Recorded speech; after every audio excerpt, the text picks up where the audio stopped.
Hello po sa inyong lahat. Happy Sunday. Today is 2024, April 14.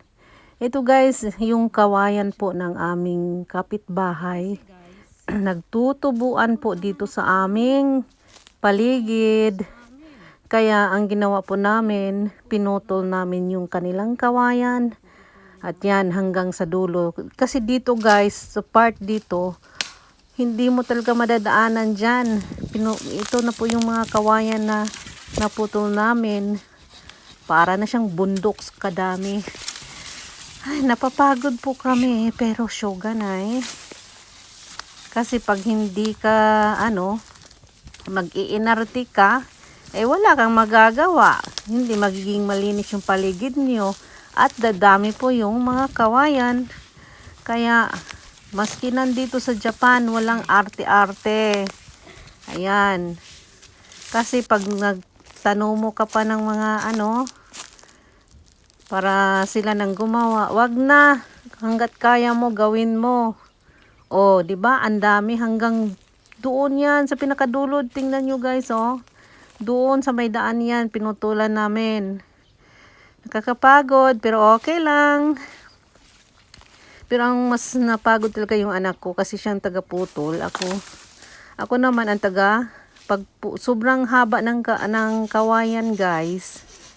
Pinuputol ko rin bago ko nilalagay doon sa sa tambakan namin, sinambakan namin.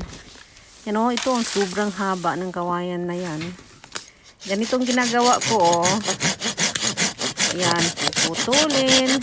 Meron po kaming pamputol pero siya yung mai-slide kasi kaya nakakatakot, baka maputol yung daliri namin, kaya ito na lang ginagawa namin, manual.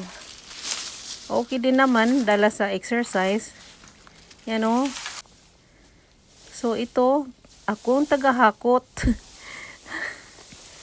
Well, para naman din itong exercise. Ayan. Pag sobrang haba pinuputol ko, yan ang trabaho ko. Yan, kapitbahay namin yan, yung budiga nila yata yan, yung kawain pumasok na doon yun sa loob ng budiga nila. Ay, buhay talaga. At kami ay nagugutom guys. Nag-stop kami mamutol, tapos mga na yata, alas 3. Kumain kami sa Hama Sushi. Ito po yung in-order ko. Chawan Mochi. One of my favorite. Yan sa anak ko.